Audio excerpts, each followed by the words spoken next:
everyone. Eric and Kim here. We are going to review non-spoilers, the Guardians of the Galaxy holiday special, the second of the Disney Plus MCU specials that we got ever after Werewolf by Night a couple months ago. Actually, I said a couple months ago, last month, right? It was very recent. Yeah. So we got this one coming out here just after Thanksgiving. I think it's debuting on the 25th of November, and notable for a couple reasons, which is that written and directed by James Gunn, who just had a big thing happen for him, which is he's leaving Marvel completely once Guardians 3 comes out, because he's now heading DC Studios, which is a whole crazy thing. It's also lightly the end of Phase 4. I say lightly because at first they said Wakanda Forever was, and then they're kind of like, this is kind of like a little adjunct, a little epilogue. And the plot, I mean, the trailer tells you the very silly, funny little plot, which is it's almost Christmas time, and the Guardians, who know about Christmas because of Star-Lord from Peter Quill, feel like he's down in the dumps, and Drax and Mantis want to make him happy and celebrate Christmas. And so how do you do that but go to Earth and kidnap Kevin Bacon, the wonderful, beloved Kevin Bacon that Peter Quill has been telling them about the entire time they've known him, and what a great hero he is. And hijinks ensue. Kim, what did you think of the Guardians of the Galaxy holiday special? Oh, it's like as soon as the Pogues kicked in, Fairy Tale of New York, I was on board with it. It just, it grabbed me straight away. It's funny, it's charming, it's refreshingly light and breezy. It's perfect holiday fare. And the Guardians are the perfect subjects for it, aren't they, for a Marvel holiday special?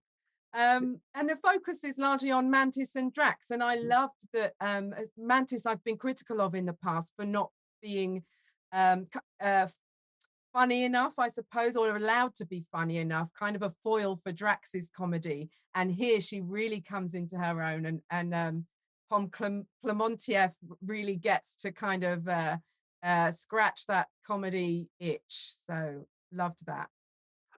Completely agree with you on her, and I never know how to pronounce the last name. See, I thought it was Clementif, but who knows? Pom, I'm sorry. I thought she was great. I actually thought Mantis was really funny in Infinity War, but she only had again, there's a huge cast in that movie, but she had couple little moments that were super funny in the movie. But I agree with you that it's like, by putting this is really Drax and Mantis's story. I mean, Star-Lord has a decent size role, and the other Guardians are all there, but the brunt of it is the two of them. And I don't think that's any surprise if you look at the poster and the trailer for this.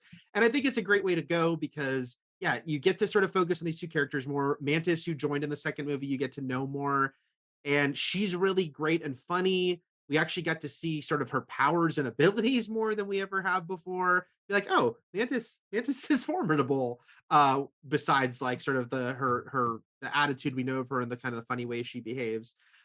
This is very sort of by design. It's sort of light and airy, and I do think the Guardians are a great fit. And I really appreciate that these first two specials were about 100% new characters we'd never seen, even a section of them we'd never seen, and now familiar characters, because I like the idea, if they can keep doing these specials, and hopefully they will, that they can really be about anything, and they can be about someone we've never met, or they could be about, like, here's one about a supporting character from a movie we do know, like, here, I don't know, here's like the Hank Pym special or something. Like, there's just a million possibilities here.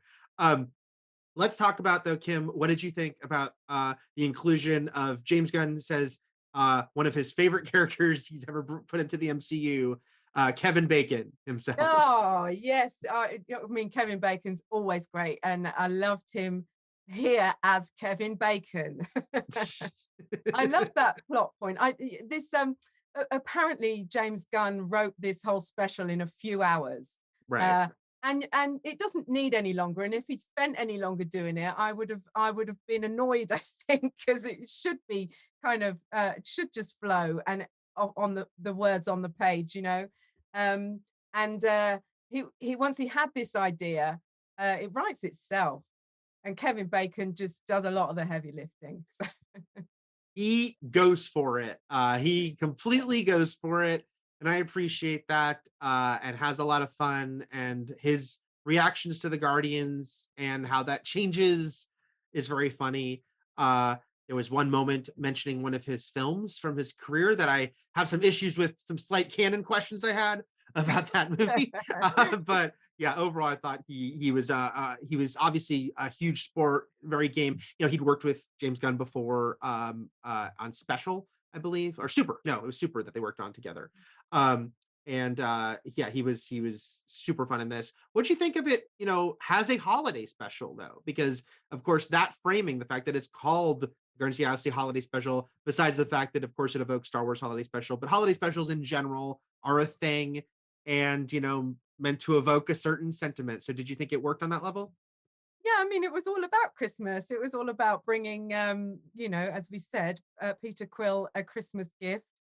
And there was a nice framing device that marked it out, the animation that marked it out from other Marvel fare, and kind of said, look, this is a standalone thing, and it's going to have a of course, it has the comedy that you expect from Guardians of the Galaxy, but it still feels tonally quite different because, there isn't a high stakes adventure, I suppose. It's more low stakes. Yeah. And I loved that. It was really, really. I'll watch it again, probably several times over Christmas or leading up to.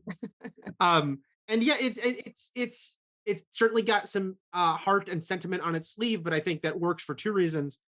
A, because it is a holiday special, and that's kind of implicit, Mm, but also because that's kind of how James Gunn operates. Like, he's obviously very irreverent and comical, but he obviously deeply loves his characters mm. and will kind of he's not afraid to get like mushy about them. So I do, yeah, I think it's something tricky to pull off that I think he does very well. This one's interesting because a lot of it is working at that very sort of wacky comedy level because of the Drax and Mantis and Kevin Bacon adventure, as they go to Earth and Kevin Bacon's house. But when it makes a swerve into more like sentiment, I do think he pulls it off, and that's because we already love these characters, and because you can feel James Gunn loves these characters. He's able to do that. What do you think? You mentioned at the beginning one of the songs, but of course, music, very, very important to Gunn in general, but Yeah. also, of course, to the Guardians movies. So, what did you think of the use of music in this? It was so good throughout. I mean, they've used, or he's used, Christmas songs throughout, but it's so eclectic. And I'm like, oh, I didn't realize they did a Christmas song, and here it is on the soundtrack of this, and it works throughout. I thought it was really, really well. All the songs are really well placed. Yeah, he goes for some interest. He does not go for like the requisite Christmas music. He picks ones that aren't used a lot or never Mm. by bands he likes, offbeat bands you might have heard on soundtracks to other things he's done, if you're doing it. And then I want to mention, I was like, it's always that dicey thing of like, is this a secret or not? But I saw he's talked about that the band, the Old 97s, is involved in this in interviews. So I'll just say that this is not a musical, but there are a couple of original songs in it that are performed organically, which is to say Drax does not break into song walking down the streets of Hollywood, though that would be amazing. And there are two original songs, and I really like them both, but especially the opening one. The opening Yes. credit song, which James Gunn I saw co-wrote, really fun. Really good. So good, so good. And you mentioned this is standalone, and I think yeah, like there's the lightest sprinkling. Yeah. They have to address like that Gamora isn't there and why Peter Quill is kind of down on the dumps. But if it weren't for that, it's like it's not really tied heavily. They introduce we should mention they introduced Cosmo, Oh my fully God, introduced Cosmo. my new favorite MCU character. Now we know she is a she. She was glimpsed in previous Guardians movies, but here she speaks with the voice of Maria Bakalova, who we know is in Guardians 3. She's a very good girl, right, Kim? She's the goodest girl, Eric. She's the goodest girl. But She loves yeah, a treat. She she loves a loves a treat. treat. Yeah. And I think they made the right call here. Like, yeah, the light sprinkle of continuity.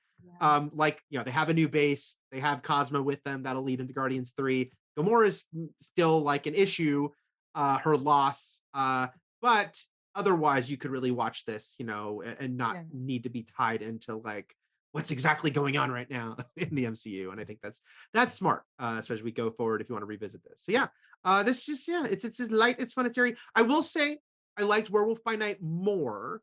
I think because I really felt that was sort of like doing something so fresh and different.